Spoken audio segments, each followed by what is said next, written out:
was for Smart Ghana update and I'm here. Mobibia Aqua, message or comment below comment section or like and subscribe to the channel. And Mobibia also official pa. Alotejo Corps, Alotejo Corps. There's one NDC, young comra. Akasa Efa Express them Mahama, any MPP in Kita Odia.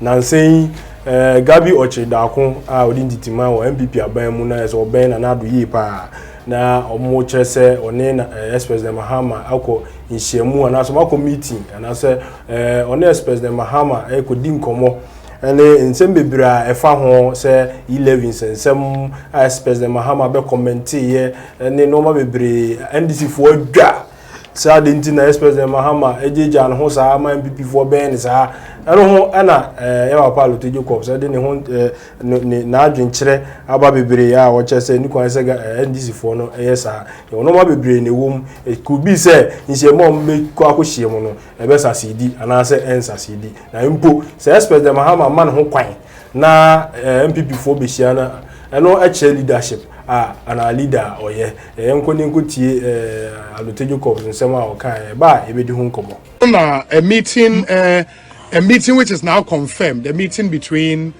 Gabi Asare-Otredakun and former President Mahama has also generated a lot of controversy on social media. I mean, in the spirit of leaders talking, no, it doesn't seem that people are enthused about such meetings. You know, he's not a political leader. Okay. But he's a pseudo-political leader. Yeah. I mean, in democracies, we have that kind of people who can influence, generate and regenerate. Yeah. So accept that.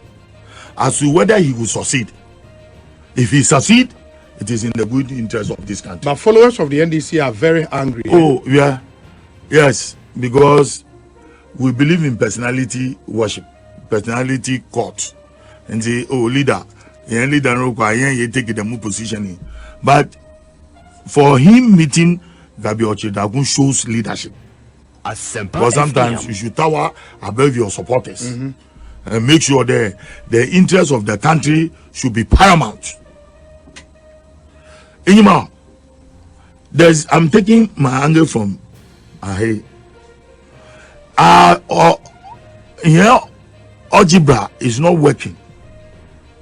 Here, arithmetic is not working. But we have allowed social media to be doing the scientific mathematics for us. The E-levy, Oba, hidden worth, 34%. Yeah, see, because the mind is so weak, because of frustration, because of poverty, because of unemployment. You should factor all those things in. And see, impano you know what I mean. No more children. And see, assembly or it resonates with that person. And see, you take advantage of it, you drive home. Oh, the man in the minority, nonsense. And then the failure of government also to come out and explain. No, it is not like that. The Ministry of Finance, with the minister and his deputies, as well as directors, and well, they will send a form. I used to say this. One send a form. One explain as in very well. Ye levy 1.7%. Say, dama obey dam. More so when the telcos have come in there in order to push in the Momo transactions. Jede, we are not even going to listen to that. But you see, when they make huge monies, they transfer their monies to their mother country. How much do we gain? Benevolence. They show themselves as philanthropic by donating. See, we see them as benevolent because they give some institutions or Okesi school. We need the hard cash. Okay. We need the hard cash. And see, Saban is the E-levy. Sit down and talk to government. No. Reducing to them yet minority leader for 1%. 1% nso wɔhwɛ mfaso bi ayin film so oboko dem percent. I'm telling you the gospel truth there. Assuming it is 1.5%. In the future, should the NDC come to power, they will increase it. Nothing has ever been decreased. Nothing has ever been reduced. From the days of Kwame Nkrumah calculator, Petro Beya politics, even to today, it has engulfed the whole of energy sector. But likely we came, we abolish. Maza, we abolish it. Take it from me. The Shepeto, Mamishasi from President Rawlings, from 1992 to 2000.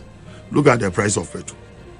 Fabra, from 2001 to 2008, before Nabildo, petrol price in Okofoma, it was increased. Because those days from 1997 to 2000, you gallons, watch it, the gallon of petrol, no the gallon of petrol, no okoso. The man, and this Abildo, the President Milson, no soon, us a gallon, no overtune Kufo gallon.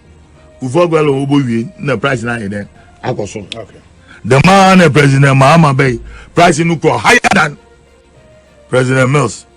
No, President Kufo Saba, price in Uko higher than President Mahama. So, what is the difference? Only in there. And say, let us as a nation sit down and talk about our tax regime. Okay. So far as you are a working person in Europe and America, so many taxes. What you are? Ask the Football Expo, they will tell you. In Britain, apart from what taxes in bone, or over tax. Taxes in what the man. And people are running from taxes. People will lobby for big companies from the diaspora. Wababa was the projects in Azerbaijan tax exemptions. If you tax exemptions or Mayma in Jayan Congo Burus, FM. So the same very person. Waka for Biaba ni regime in Yuunzi. He will speak against the tax regime. Ewa pa Lutejo Corps na akasa no awa cheche mbebere wakasa onso fa comment bra be di hu nkomo ne na Kofi Agye. Nsem bi wonu ma ya na kakra.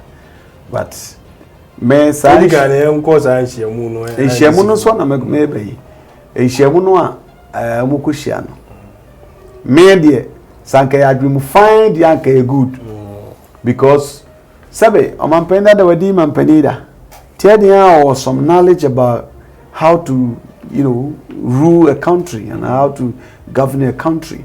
It's ankamuko kushia, I can shada nyabone. Though I don't have the details of the meeting at the property, no more discussing. And why Gabriel Chedako? You know, Gabriel Chedako, NPP, all right. He used to be Dankwa Institute near there. But inviting President Mahama, former President Mahama, and I'm meeting him, to discuss what? Any other background, and secondly, is it about the E-levy? The E-levy, no more country, they are. The few more PI questionable. One, so to convince Amampenda Mahama, I manage to does that mean he's coming to tell the members of parliament at parliament to say, Omonin to Moana? And two, so to make it to Musua, let us have no na chain or more check a cantina was a Yakunya discussion kukum let us say I feel the chopper be announced Jikakawas Asimbi Ebemuana. All this question ought to be asked. However, maybe a trim in somewhat your man penny that the Mahama Ekafa Gabriel Chida Kone and cool. So I say somewhere Achim Sakama affairs and all that. It is an Amoyan Komuchi, for me, Kamuhunzanka a step in the right direction. A be that tension now among 4 feet be a woman terminal.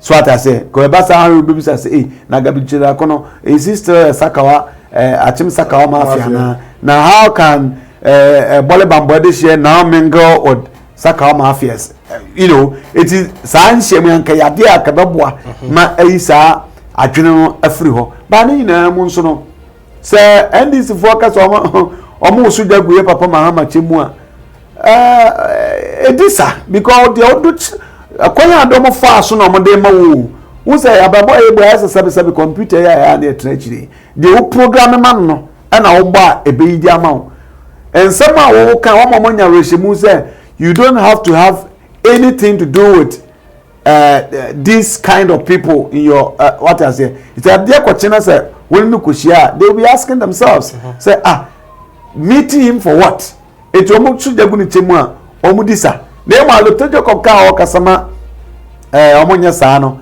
enso you call in the right direction because on my room pempen so a ye hear all hands on board obi amfa na adwene woni tiremu mra ni amfa mu that shows how leadership is important in our this day-to-day affairs it your can and also many ya when at the 11 sense no okase say the almost year na is too complicated to an extent say so much siremu so 11 dey say ni ba nchiremu nu nkoyi na ya na ha MPP for ana ma the same account that's what kind of one say interpretation right to information explanation MPP for biggest challenge and a permitted Eslawusu I think it's the Peace FM na metie no she gave a very nice explanation yeah 11 sa komu chemu ya enya de be hu sa o said the explanation of the man sa na tie de ya enya de be hu sa but because you are not explaining to be so na mfia na watching to the extent so sa 11 ko aba no say ukura wu phone na wo send this car afri so akwa another phone so a yentew unka hu yentew wo na asabia amfasa wo tu say wo send this car free phone so dia mame electronically winyi sika no a yentew sa so na sa wo no we merchant na sa o send this car akoma ebia wo dwumayefo a eno so yentew na mo de tene ya omo deal with physical cash me a contractor me send sika akotua me wa kesika saana de ye betew onti there are so many things that explanation in call years o yi a na enti wa na o yi sika no physical say ya ene yetew if cross o send free o mobile account so their bank account ma yentew according to his explanation ma men man so saana te dia and I believe